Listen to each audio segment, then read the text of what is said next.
YouTube? This is Steve from Average Joe's Fantasy Football, and the NFL draft has come to a conclusion, which means everybody in the Dynasty world is super excited and amped to start doing their rookie drafts. And like me, I've already started a few of them, but I wanted to put out a video here to help you guys with how the draft should go, minus needs. Obviously, needs for a team will always play a factor of where these players will probably land, but if we're talking no particular needs, just based off of draft capital, talent, where they landed, things like that, this is kind of where I believe these players should go in a 12-man league. Now, we're doing 101 through 112 in a Superflex. So imagine, obviously, one quarterback, we'll do a video for that as well to kind of give you guys some insight of where players could fall in case you guys need to make trades and kind of move up or move down depending on where you are when your needs are, again, a big factor. So if you guys haven't already, check out our day 1 and day 2 recap of what happened, where I felt some winners and losers. Make sure you guys are subscribed to the channel because we'll be putting a lot more content out, again, based off rookies, dynasties, rankings, all kinds of fun stuff to help you guys with your fantasy space. And if you guys have questions of who you should trade, maybe you should go after, things like that, hit us up in the comments down below. I would love to help you guys out with any of your dynasty content and teams to help you guys out. So we're going to start this off. Again, 12-man Superflex. So the 101 is going to be Caleb Williams, just like the NFL draft. Landing in Chicago is actually probably one of the best spots a rookie quarterback has ever really been in. He's got Keenan Allen, DJ Moore, Cole Kmet, Gerald Everett, right? DeAndre Swift, Roshan Johnson, Khalil Herbert. Like, the only factor really is going to be the offensive line. It's not the most top tier line in the really offense in this whole league. So there are some things he's got to be, he's got to be able to run. He's got to be able to make some plays with his legs. But realistically, Caleb has fallen into the best possible position. So in your draft, if you have the 101, Caleb Williams absolutely should be the number 1 pick. Unless you were just stacked at quarterback, then at that point, I would trade back if possible, just to gain some extra draft capital for someone who is a quarterback needy team, because really Caleb is the 101.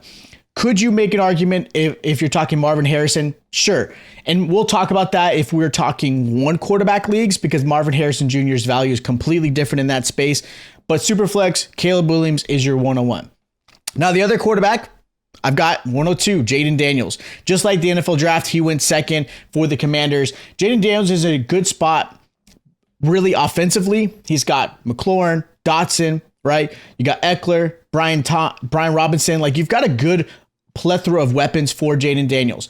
Now, the only concern is this offensive line is horrendous. Sam Howell, I think, got sacked over 60 times last season, and it did not get any better. So as far as a sacking situation, like, he's going to have to run a lot, which, again, why I have Jaden Daniels as my 102, because his rushing ability can run. He does tend to, I would say, run first and throw. I think that's something he's going to learn. I think he will get better. I think with this offense, I think he's going to be in a good position where running may not be the always escape for him. I think he'll run with intent, meaning he's going to run out of the pocket and still look down the field, and that's what I'm hoping he does. But his rushing ability absolutely helps him out, and that's why I have him as my 102. You could argue for Drake May, who I have as my 103, but I think Jaden Daniels is at the best spot for the 102. Now, speaking of Drake May, he is my 103 in this Superflex draft. Look, the Patriots aren't the best offensive situation, right? New regime completely. We'll see how things played out, because realistically, they've been Bill Belichick's defense for the past 20 plus years. So with Gerard Mayo as the head coach, I'm curious how this offense plays out. Drake May does have some upside. He is a pretty good arm. I would say some comparison as like a cheaper version of Josh Allen. I hate to use that word, but he does have some rushing ability. He's a big guy. He's got good stature. Does have a decent arm where he can get down the field. But with the weapons, we'll see. The Patriots did go after some wide receivers in the draft who I actually did like. I like Javon Baker. I think that was a good pickup. I'm actually one of my favorite receivers coming in this one. They still have Demario Douglas, Kendrick Bourne. You've got obviously Hunter Henry at tight end. There's still some options for him. You got Ramondre Stevenson as his running back, Antonio Gibson, who they recently signed off in the offseason.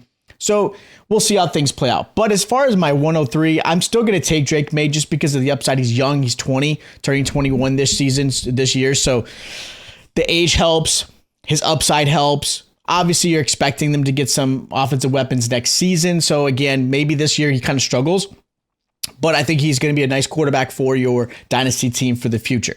Now at the 104, I'm going to do just like you saw in the NFL draft, Marvin Harrison Jr. Some may go McCarthy here. We'll talk about McCarthy a little bit later, but Marvin Harrison Jr. at the 104 in your draft is probably the best spot for him.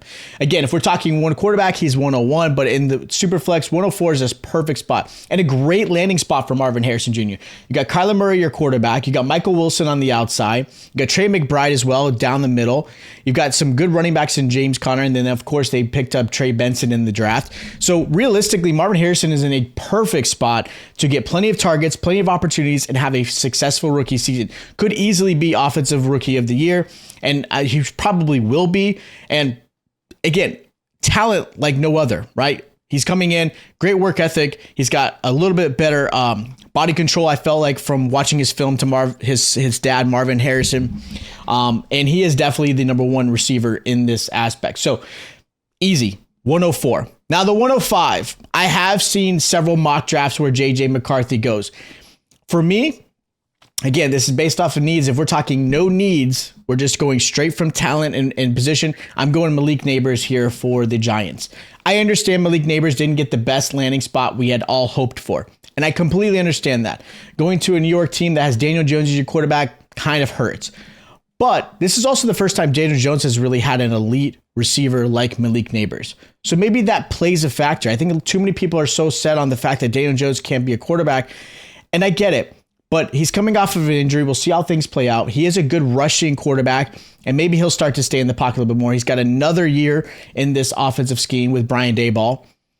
So I give the benefit of the fact that Malik Neighbors' talent is so elite that it doesn't matter realistically with Daniel Jones. Now, could there be a new quarterback next season? Absolutely. So again, the value of Malik Neighbors here is the best spot. Now, I've seen Malik Neighbors falling down, and that's a great deal for you. If you can get Malik Neighbors at the 107, 108, 106 maybe, I'm grabbing him instantly because I still think he's going to get plenty of targets his way. They're going to have to throw. I think this is going to be a team that's going to play from behind. So the opportunity should be there. And again, his talent, it's too hard to pass up. So I'm putting Malik Neighbors my 105. Now my 106, again, I'm not going JJ McCarthy. I'm going Romo and Dunze for the Chicago Bears. Now, obviously, there's a very similar laziness of, hey, this is Jackson Smith and Jigma's situation. And it's very similar, right? You're going into a receiving room where you're going to probably be the third receiver, right? And Dunze is not going to be the wide receiver too. You've got a Keenan Allen and a DJ Moore on the outside. That's a perfect duo right there. Dunze comes in where he can obviously build and go into this career in a good situation. Learn from two vets, right? Keenan Allen is really a borrowed receiver coming into this season. He's not going to be someone you're going to have for the future. So now you've got a great contract, at least 5 years, right? If they pick up the 5-year option. So Dunze is going to have a situation where you got to think dynasty-wise, he's going to be there for the next 2 to 5 years on your roster, if not further. And do expect that he's not going to have a great first season. And I'm okay with that. I think he can still have value. I think he can have 40 to 50 receptions. I think that's the kind of season I do expect at him because I do think they're going to throw a lot. I think they want to see how Caleb does. And I think the connection is going to be really strong between those two. So Dunze as my 106, absolutely. Now 107, here we are with J.J. McCarthy. I think J.J. McCarthy could go earlier in some leagues because of the need. And again, being super flex, you want to have a young quarterback. I'm not completely sold on J.J. McCarthy because what did he show you in Michigan? He could be a guy that completely just busts like a Zach Wilson, or maybe he does kind of secretly come in and starts to learn. There is some pressure on him because he is expected to come into this situation as a possible starting quarterback. I do think if the Minnesota Vikings play it smart, they ease McCarthy in. I think Sam Darnold should be the starting quarterback this season. So for me, that's why I have JJ a little bit less in a draft because I think JJ may not actually start for you. So if you're needy at quarterback, you're kind of putting yourself in a situation where you're probably going to be a low pick next season. So with that said, JJ McCarthy does land in a great spot with a team like Justin Jefferson, TJ Hawkinson, Jordan Addison, right? You've got a good position for this where McCarthy has some weapons around him, which only helps a rookie quarterback or a young quarterback. Maybe, again, he starts in his sophomore year. So I like McCarthy at the 107. Now, at the 108, I've got Brian Thomas Jr. here for the Jacksonville Jaguars. I love this landing spot. I wanted Jacksonville to go cornerback in the draft in the first round, and I get why they went Brian Thomas Jr., right? I think they're really trying to prove and show that, look, this is Trevor Lawrence's team. They want to give him some weapons. You got Christian Kirk, who's going to be the wide receiver 1, so the pressure isn't on to Brian Thomas Jr., which is very similar to what he did in college. At LSU, he wasn't the wide receiver 1. He had Malik Neighbors there. But Brian Thomas absolutely was a dog. He showed up every single game, and he didn't need to be the number 1 to have some success. And I think that's the same situation here. I think he comes into this one as the wide receiver 2, Gabe Davis is the wide receiver 3. And with that said, Brian Thomas is not the only weapon that Trevor Lawrence is leaning on. Should he see a plenty amount of targets? I think so. I think he's still going to get, close to 100 targets this upcoming season. I think he's going to have a 60 to 70 yard reception season. And I like Brian Thomas Jr. I think he's a really talented receiver. Showed up really well in college. Showed up really well in his combine numbers. So I like him at the 108. Now the 109, I've got Brock Bowers. Now I put him as a loser in the draft because of his position of where he landed. Looking at this offense and kind of going into this maybe a couple more days later into it, Brock Bowers is still going to be in the top, 109 to 110 range in most drafts. And I'm okay with that position because he's probably going to be a inline receiver, use him as a slot, use him as a tight end here and there because Michael Mayer is still there. And I think they're going to use a 2 tight end set just because they're going to have 2 really talented tight ends there. Brock Bowers is a very lean tight end as well, where he can play in the middle. Again, Travis Kelce-like-esque ability where he's not just in line. He can be on the outside. He can be in the slot and have some value. You got Devontae Adams. You got Jacoby Myers, where those 2 receivers are going to get plenty of targets and plenty of attention that Brock Bowers could be open in the middle, because I don't know many linebackers are going to cover him one-on-one. You're going to have to put a safety on him. So I like this position for the Raiders. I think Brock Bowers, had he got anywhere else, I think would have been higher. I think I could have put him above Brian Thomas Jr., maybe even Odunze. But I think where he kind of landed puts me at the 109 spot, and I think that's a great spot for Brock Bowers. Now at the 110, I've got Xavier Worthy for the Chiefs.